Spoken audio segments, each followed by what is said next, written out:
ஹரஹர நம பார்வதி பதையே ஹரஹர மகாதேவா. தென்னாடுடைய சிவனே போற்றி. ஏகம்பத்துரை இருந்தாய் போற்றி. அண்ணாமலையனும் அண்ணா போற்றி. காவாய் கனகத்திரளே போற்றி.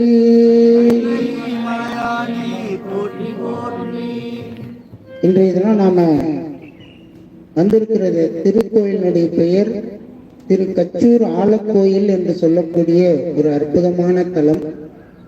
இந்த தலத்திலே இறைவன் எப்படி அருள்வாளித்து வருகிறார், இங்கே சுந்தரர் பெருமான் வந்து எப்படி தேவாரம் பாடினார், எதற்காக பாடினார் என்கின்ற இந்த திருக்கோயிலினுடைய வரலாற்றினை நாம் சற்று சிந்தித்து மனதிலே நிறுத்தி கொண்டு அதன் பிறகு சுந்தரர் பெருமானுடைய பதிகத்தினை நாம் விண்ணப்பம் செய்வோமாக. இப்பொழுது திருத்தல வரலாற்றினை நாம் வாசித்து நாம் அனைவரும் அதை மனதிலே இருத்திக் கொள்ள தாழ்மையோடு கேட்டுக்கொள்கிறேன்.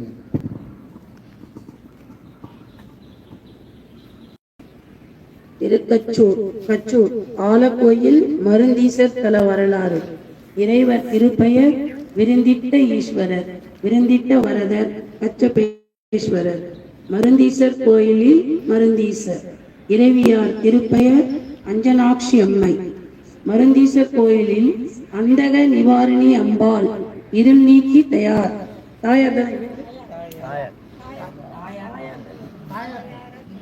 இருள் நீக்கி தாயார். தலமரம் ஆலமரம். தீர்த்தம் கூர்ம ஆமை தீர்த்தம். வழிபட்டோர் சுந்தரர், அப்பர், சேக்கிழார், திருமால் முதலியோர். கச்சூர் கோயில் ஆலக்கோயில். இங்குள்ள தியாகேசர் அமுத தியாகர் என்னும் பெயருடையவர். பார்க்கடலை கடையும் சமயத்தில் மந்தார மலைகணம் தாங்காமல் மூழ்கத் தொடங்கியது. அது கடலில் மூழ்காமல் இருக்க திருமால் ஆமை கச்சபம் வடிவெடுத்து மந்தார மலையின் அடியில் சென்று மலையை தாங்கி நின்றார். திருமால் இவ்வாறு ஆமை உருவில் மலையின் கனத்தை தாங்கக்கூடிய ஆற்றலை பெற இத்தலத்திற்கு வந்து சிவபெருமானை வழிபட்டதாக வரலாறு கூறுகிறது. ஆமை கச்சபம் வடிவத்தில் மகாவிஷ்ணு சிவபெருமானை வழிபட்டதால் இத்தலம் திருக்கச்சூர் என்று பெயர் பெற்றது. இத்தலம் ஆதிகச்சபேசம் என்று அழைக்கப்படுகிறது.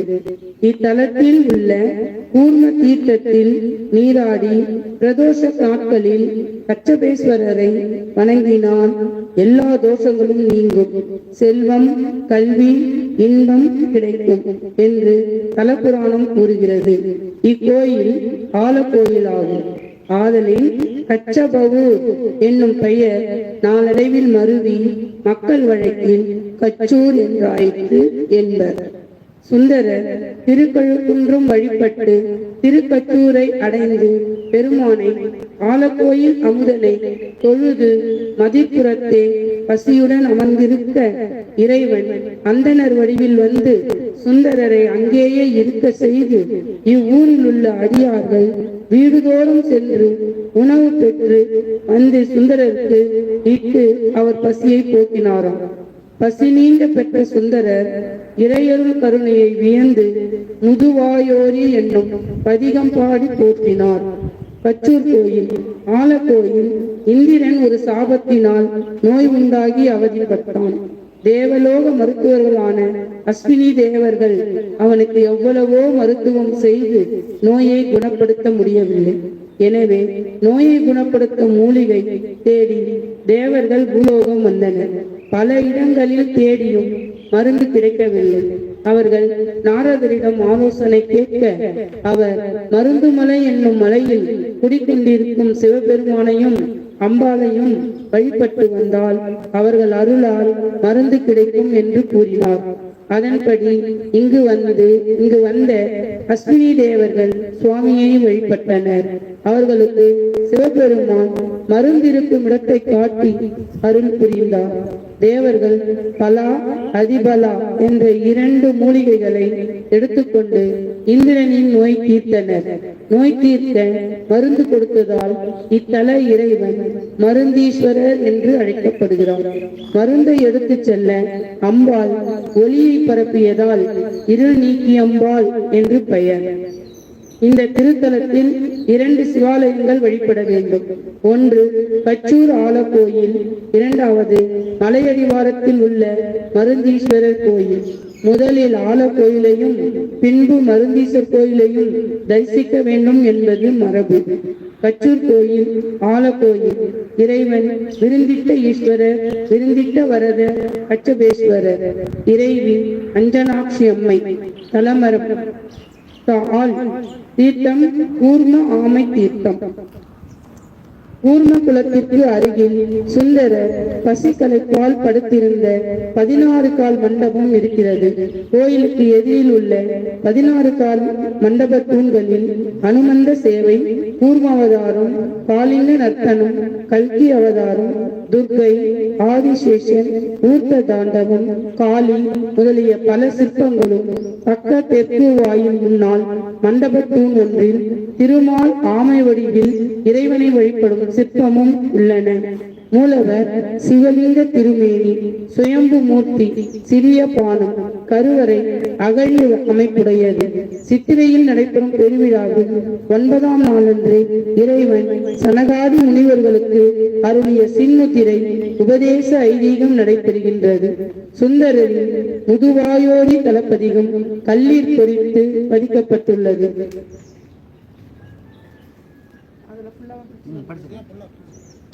மருந்தீசர் கோயில், மலையடிவார கோயில். இறைவன் மருந்தீசர், இறைவி அந்தக நிவாரணி, அம்பாள் இருள் நீக்கி தாயார். இம்மலைக்கு மருந்து மலை, ஔஷதகிரி என்று பெயர். விநாயகர் தாள மூல விநாயகர் அல்லது கருக்கடி விநாயகர். மருந்தீசர் கோயில் உள்ள மலைக்கு மருந்து மலை, ஔஷதகிரி என்று பெயர். மருந்தீசர் கோயிலை சுற்றிலும் இயற்கை சூழல், அமைதியான இடம். இக்கோயிலுள் மருந்தீசர் கோயில் சென்றதும் உள்ள சிறிய மண்டப தூண்களில் உள்ள சிற்பங்களில் இறைவன் அமுதுடன் சுந்தரை நோக்கியவாறு உள்ள சிற்பம் கண்டு மகிழத்தக்கது. இக்கோயிலில் படிகளில் இறங்கி நீரருந்தும் அமைப்புடைய நடைபாதை கிணறு உள்ளது. இக்கோயில் மூலவர் உயர்ந்த திருமேனி கோமுகம் மாறியுள்ளது. கோஷ்ட மூர்த்தமாக உள்ள பிரம்மாவுக்கு எதிரே சண்டேஸ்வரர் 4 முகங்களுடன் சதுர்முக சண்டேஸ்வரராக காட்சி தருகின்றார். இந்த அமைப்பு இக்கோயிலில் உள்ள ஓர் அரிய உருவ அமைப்பு ஆகும். கொடிமரத்தின் அருகே ஒரு மண்குழி உள்ளது. இது மருந்து எனப்படுகிறது. திருச்சிற்றம்பலம்.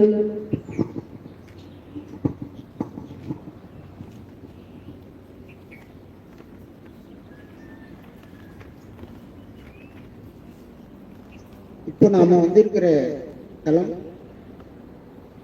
நமக்கெல்லாம் நோய் தீர்க்கக்கூடிய ஒரு தலம்.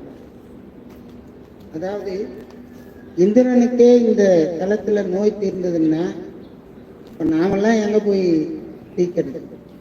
அதனால இங்க இந்த திருக்கோயில்ல இந்த கொடிமரத்துக்கு பக்கத்திலே ஒரு சின்ன குழி மாதிரி இருக்கு. அந்த குழியில் இருக்கக்கூடிய அந்த மண்ணை இங்க வழிபட்டு அதை ஒரு வாய் நம்ம எடுத்து சாப்பிட்டோம்னா அது நமக்கு நோயை தீர்க்கிறது என்று இங்கே வைத்திருக்கிறார்கள். முதல்ல நாம இந்த மருந்தீஸ்வரர் என்று சொல்லக்கூடிய மலை மேல் இருக்கக்கூடிய பெருமானை வணங்கி அதன் பிறகு இந்த கத்தியப்பேஸ்வரர் என்று சொல்லக்கூடிய தலத்தை நாம் அடுத்ததாக வழிபட வேண்டும் என்று சொல்லப்படுகிறது. அது மட்டுமல்ல, இந்த பார்க்கடலை கடையும் பொழுது திருமால் ஒரு ஆமை ஓட்டு அவதாரம் எல்லாம் எடுத்து அந்த மலையினை தாங்கக்கூடிய வலிமையை பெற்றதாக சொல்லப்படுகிறது. அப்படி திருமால் இந்த தலத்திலே ஆமை வடிவிலே இருந்து இறைவனை வழிபட்டு அந்த பேரினை பெற்றதாகவும் சொல்லப்படுகிறது. அப்படி அந்த அமுதை கடையும் பொழுதுதான் அந்த ஆளாள விஷமானது வந்தது. அதன் பிறகு அந்த அமுதமானது கிடைக்கப்பட்டது என்பது எல்லாருக்கும் தெரியும்.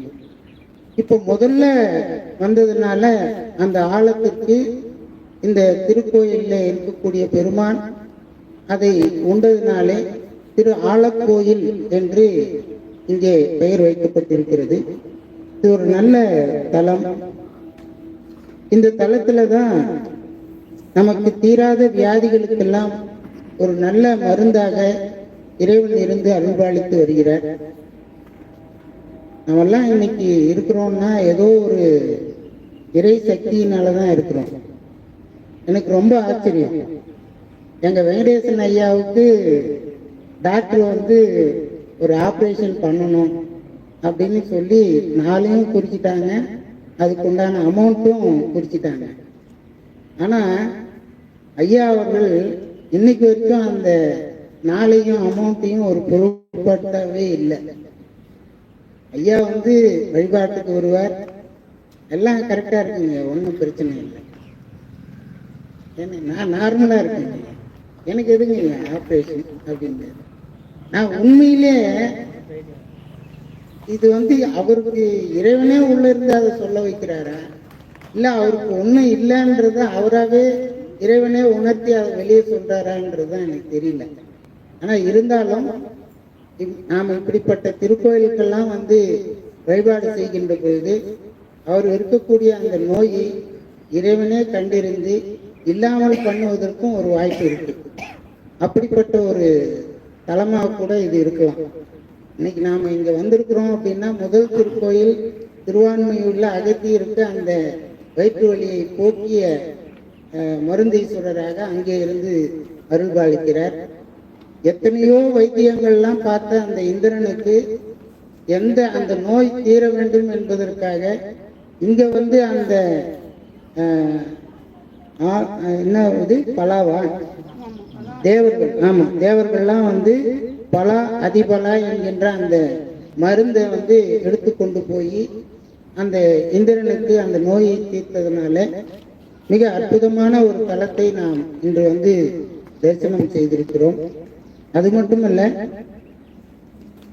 பொதுவா சுந்தரர் வந்த மாதிரி நாம இந்த திருக்கோயிலுக்கு வரணும்னா திருக்கழுக்குன்றம் போய் சாமியை தரிசனம் பண்ணிட்டு அப்புறம் தான் இங்க வரணும். நம்ம தலைகீழா போவோம், எல்லா இடத்துலயும் தலைகீழா தான் போவோம். ஏன்னா நமக்கு கூகுள் மேப்பு அப்படிதான் காட்டும். எந்த இடத்துல நமக்கு கம்மி கிலோமீட்டர் இருக்குதோ அதை நோக்கி தான் நம்ம போவோம். அதிகத்துக்கு போயிட்டு கம்மிக்கு வரமாட்டோம். இங்கிருந்து நாம திருக்கழுக்குன்றம் போனா ஒரு 48-50 கிலோமீட்டர்னா அதுக்கு நடுவுலயே இந்த கச்சூர் ஆலக்கோயில் இருக்குன்னா நம்ம அதை பார்த்துட்டு இதுக்கு வரமாட்டோம், இதை பார்த்துட்டு தான் அதுக்கு போவோம். அந்த மாதிரியான அமைப்பு இன்றைய காலகட்டத்தில் நமக்கு இறைவன் கொடுத்திருக்கிறார். இருந்தாலும் நாமெல்லாம் இன்னைக்கு யாத்திரை வர்றோம், வண்டி இருக்குது, எங்க வேணாலும் அந்த உணவு கிடைக்கக்கூடிய ஒரு வாய்ப்பு நமக்கு இருக்கு. எல்லாத்தையும் எதையும் பொருட்படுத்தாம நாம இறைவனை வழிபாடு பண்ணிட்டு போறோம். ஆனா சுந்தரருக்கு அந்த மாதிரிலாம் இல்லை. சுந்தரருக்கு எப்போ உணவு கிடைக்கும், எப்போ அந்த பரிசனங்கள்லாம் சமையல் பண்ணி போடுவாங்கன்றதெல்லாம் அந்தந்த காலகட்டத்தில் அவங்களுக்கு நியமிக்கப்பட்டிருந்தது. ஆனா சுந்தரர் முன்னாடி வர்றாரு, ஒரு 10 பேர் கூட வர்றாரு. பின்னாடி அந்த திருக்கூட்டம் எல்லாம் பரிசனங்களோட பின்னாடி வர்றாங்க. அவங்க சமையல் பண்றதுக்கு லேட் ஆகும். சுந்தரர் காத்துட்டு தான் இருக்கணும். ஆனா சுந்தரருக்கு ஒரு பசி அப்படின்னு சொன்ன உடனே சாமி சும்மா இல்லை. சாமி உடனே சுந்தரர் போய் எதிர்கொண்டு அழைத்து, நீ ரொம்ப களைப்பா இருக்கிறப்ப நீ கொஞ்ச நேரம் ஓய்வெடு, நான் போய் இங்க இருக்கக்கூடிய வீட்டுல எல்லாம் உனக்காக சோறு வாங்கிட்டு நான் கொடுக்குறேன் அப்படின்னு சொல்லிட்டு அவரு புறப்படுறாரு வீடு வீடா. சுந்தரருக்காக வீடு வீடா போய் அந்த உணவை பிச்சை எடுத்து கொண்டு வந்து, பிச்சைன்னு சொல்லக்கூடாது, சாமி சாமி போய் ஒரு வீட்டில் நிற்கிறாங்கன்னாக்க அந்த வீட்டில் இருக்கிறது எதுவாக இருந்தாலும் சாமி தான். அதனால அந்த சாமிக்கு உண்டானது சாமியே அவர்கள் மூலமாக அதை கொடுக்க வச்சு அதை சுந்தரருக்கு கொடுக்குறாருன்னு தான் சொல்லணும். அப்படிப்பட்ட ஒரு நிலையில தான் சுந்தரருக்கு அந்த ஊர்ல இருக்கக்கூடிய ஒவ்வொரு வீட்டிலேயும் போய் உணவு வாங்கி சுந்தரருக்கு வந்து அந்த பசியை போக்கிய தலம் அப்படின்னு இந்த தலத்தை சொல்றாங்க. இங்க வந்து ஒரு சொற்பொழிவாளர் கூட அதுதான் சொன்னார். நாங்கள் 1 மணிக்கு இந்த இடத்துக்கு வந்தோம். வந்தாக்க கடுமையான பசி, எங்களுக்கு எங்க போய் சாப்பிட்றதுன்னு தெரியல. ஆனா ஒரு குரூப் வந்து இங்க நிறைய உணவு வச்சுட்டு எங்களை எல்லாம் வரவேற்று கொடுத்தாங்க. அந்த உணவை வந்து எங்களுக்கு கொடுத்த மாதிரி இருந்தது அப்படின்னு எல்லாம் சொல்லி பெருமைப்பட்ட ஒரு அற்புதமான தலம். நான் முதல்ல இந்த திருக்கோயிலுக்கு நான் 2வது முறை வர்றேன். முதல்ல ஒரு முறை முதல் சுற்றுல வந்துட்டேன். வரும்போது எனக்கு ஒரு அதிசயம் நடந்தது.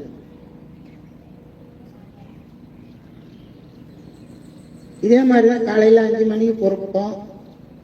மத்தியானம் சாப்பாட்டுக்கு என்ன பண்றதுன்னா எல்லாருக்கும் அந்த புளி சாதம் வீட்லயே தயார் பண்ணி கொண்டு வந்தாங்க எல்லாருக்கும். இங்க வந்து நாங்க சாப்பிடணும், அதான் எங்க ப்ரோக்ராமுடைய ஷெட்யூல். இங்க வந்துட்டோம். வந்த உடனே ஒருத்தர் என்ன பண்ணாரு, ஐயா நீங்க எத்தனை பேர் வந்திருக்கீங்கன்னாரு.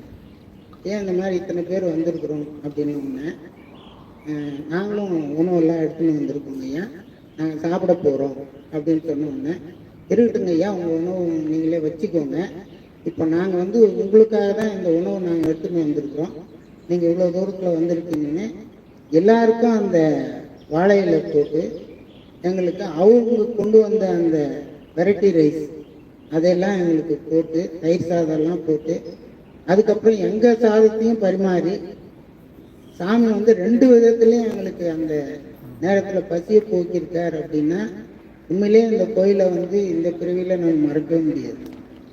ஏதோ நாம செஞ்ச தவம் இன்னைக்கு அன்டைமே வந்துட்டோம், சாப்பிட்டுக்கிட்டு பொறுமையாக வந்துட்டோம். ஆனால் அதெல்லாம் வந்து ஒருத்தர் வந்து நம்மளை வரவேற்று ஒரு உபசரித்து நமக்கு ஒரு உணவு கொடுக்குறாங்கன்னா அதெல்லாம் வந்து இறைவனுடைய செயலாக தான் நம்ம கருதணும்.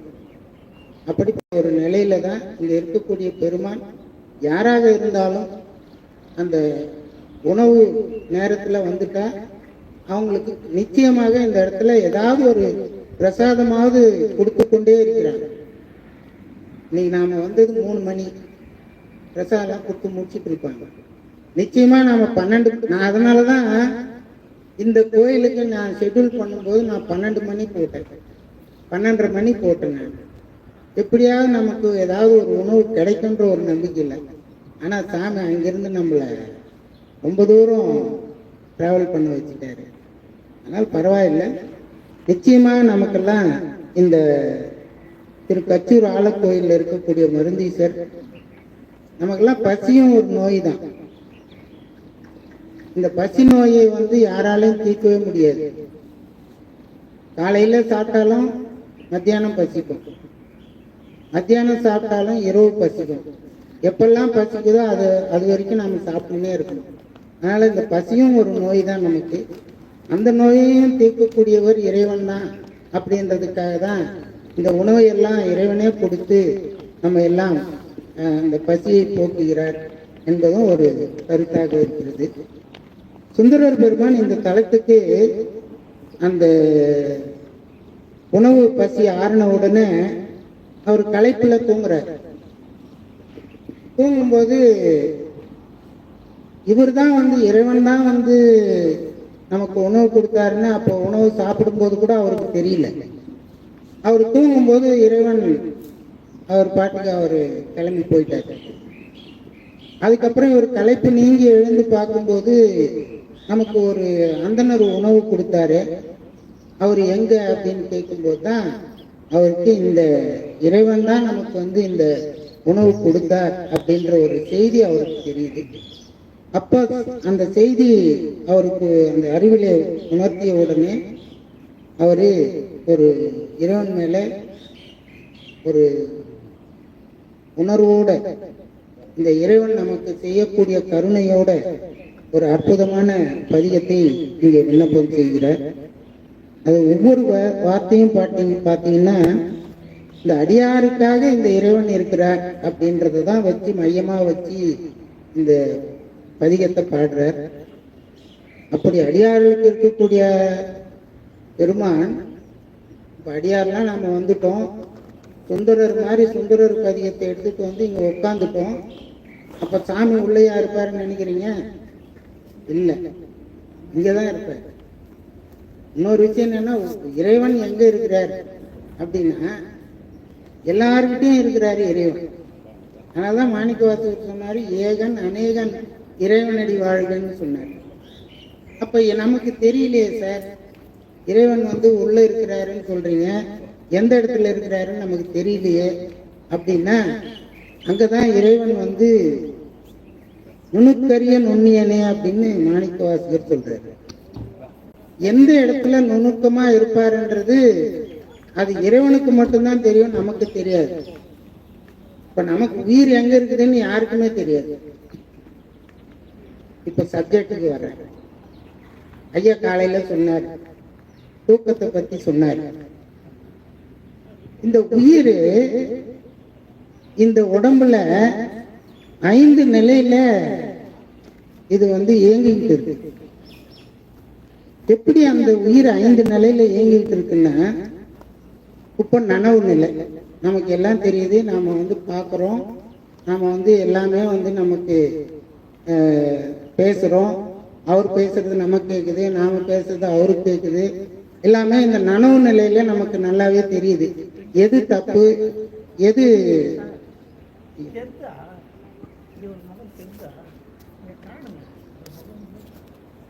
ஐயா கொஞ்சம் கிட்ட வச்சிருங்க. தெரியுது ஐயா, தெரியுது.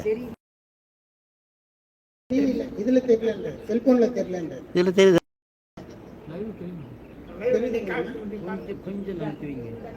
ஆனா குட்டியோட தெரியும், பெருசா காட்டுறேன். சரி, அப்ப நம்மலாம்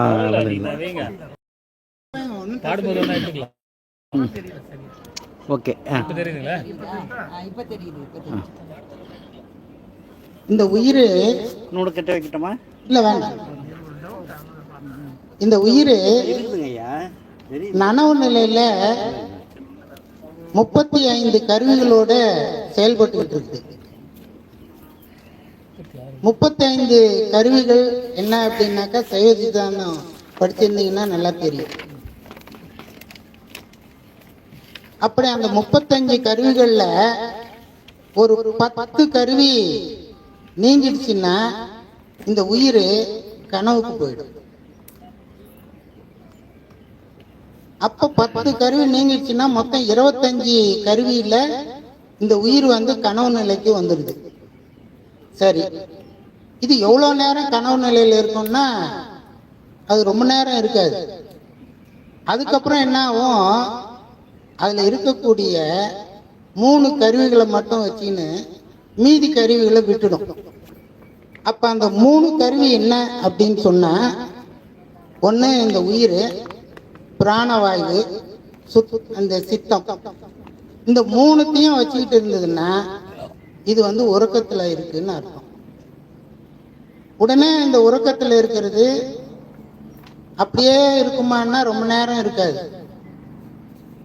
அப்புறம் என்ன பண்ணும், பிராணவாயுவோட சித்தத்தை கட்டி விட்டுடும்.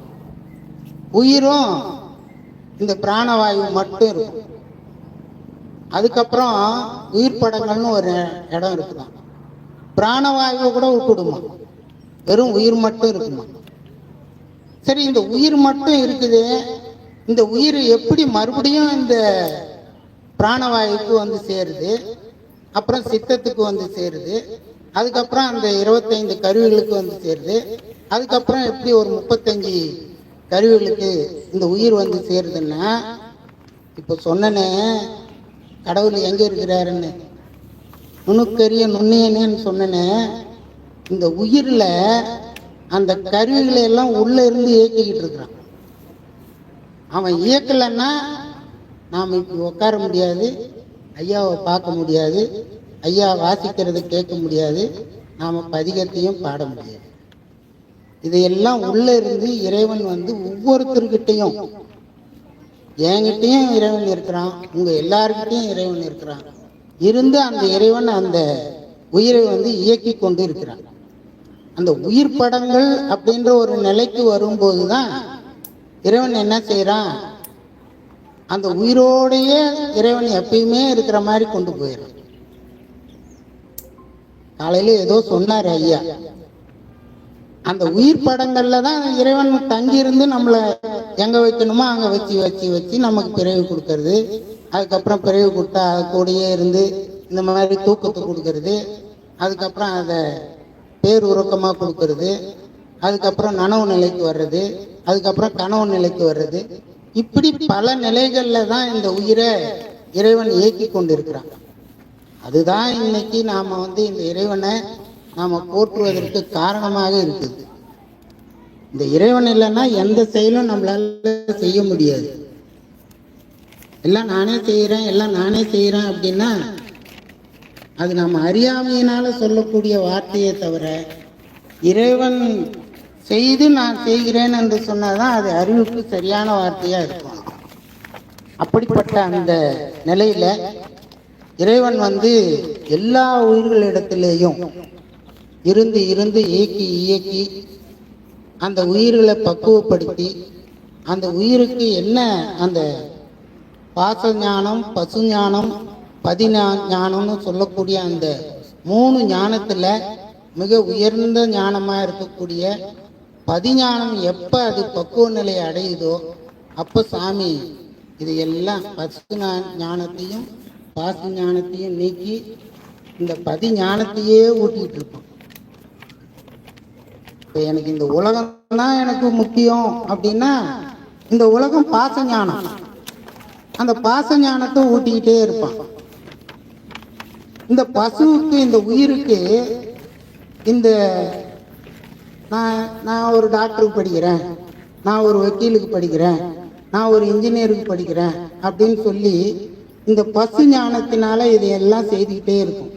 அதுக்கும் அவன் இறைவன் ஊட்டி கொண்டே இருக்கிறான். அந்த ஞானத்தையும் இந்த உலக போகத்தையும் ஊட்டி கொண்டே இருக்கிறான். அது அதே நேரத்தில் இந்த பாசு ஞானத்தையும் பசு ஞானத்தையும் நீக்கிட்டு இது வேண்டாம் அப்படின்னு எப்போ இந்த உயிர் நினைக்குதோ அப்ப அந்த பதிஞானத்தை இறைவன் ஊட்டுகிறான் என்பதுதான் சைவ சித்தாந்தத்துல நாம தெரிஞ்சுக்க வேண்டிய ஒண்ணு.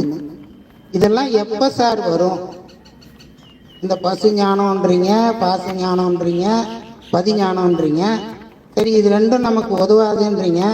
ஆனா இறைவன் கொடுக்கக்கூடிய இந்த பதிஞானம் எப்போ வரும் அப்படின்னா அது யார் கையிலையும் இல்லை. இந்த மாதிரி நாம திருமுறைகளையும் சாத்திர நூல்களையும் நாம தொடர்ச்சியா நாம சிந்திச்சு கொண்டே இருந்தோம்னா இறைவன் ஒரு நாளைக்கு குருவாக இப்போ இறைவன் வெளியே இருந்து வரமாட்டான். வெளியேனாக்கா ஒரு யூரோப்லேன்லேயோ இல்லை வெறிய மெட்ராஸில் இருந்தோ இல்லை வெளிநாட்டில் இருந்தோ இறைவன் வரமாட்டான். இவ்வளோ நாள் நம்ம உயிருக்குள்ளேயே தங்கி இருந்த இறைவன் எப்படி நம்மளை இயக்கி கொண்டிருந்தானோ அதே மாதிரி அதே இறைவன் தான் நமக்கு தன்னிலையாக இருந்தவன் முன்னிலையாக அந்த பதிஞானத்தை நமக்கு ஊட்டுவான். அது வரைக்கும் நாம் என்ன செய்யணும்? இந்த மாதிரி சோமவார வழிபாடு பண்ணணும். 63 நாயன்மார்களுடைய அந்த குரு பூஜையை நாம் சிந்திக்கணும். இந்த மாதிரி தல யாத்திரைகள்லாம் அழுத்தப்பட்ட அந்த பதியத்தை எல்லாம் உணர்ந்து உணர்ந்து பாடணும். அப்படி பாடும்போது தான் இறைவன் இந்த பிறவியில் வரல அப்படின்னாலும் ஏதாவது ஒரு பிறவிக்கு நிச்சயம் இறைவன் வருவான் என்பதுதான் அருளாளர்களுடைய வாக்கு. அப்ப நாம இன்னைக்கு இந்த தல யாத்திரையில இந்த தச்சூர் ஆலக்கோயிலில் இருக்கக்கூடிய பெருமானை நாம வணங்குவதற்கு நாம எத்தனையோ காலத்துல நாமெல்லாம் தவம் பண்ணி இருந்தாதான் இங்க வர முடியும். இந்த யாத்திரைக்கு 20 பேர் பேர் கொடுத்தாங்க. 20 பேரும் வரலையே, 16 பேர் தானே வந்திருக்கிறோம். அப்போ என்ன அர்த்தம்? இந்த 16 பேர் தான் தவம் பண்ணியிருக்கிறோம். அப்போ அவங்களும் இன்னும் தவம் பண்ணினாதான் இந்த கோயிலை வந்து அவங்க வந்து வழிபாடு பண்ண முடியும் என்பது தான் உண்மை. அவங்க தவம் பண்ணலைன்றது தான் உண்மை. அப்படிப்பட்ட ஒரு நிலையில தான் நாம் இறைவனை சிந்திக்கணுமே தவிர வேற எப்படியும் நாம் வந்து இறைவனை நாம் வந்து பழிக்கவே கூடாதுன்றது தான் முக்கியம். இப்போ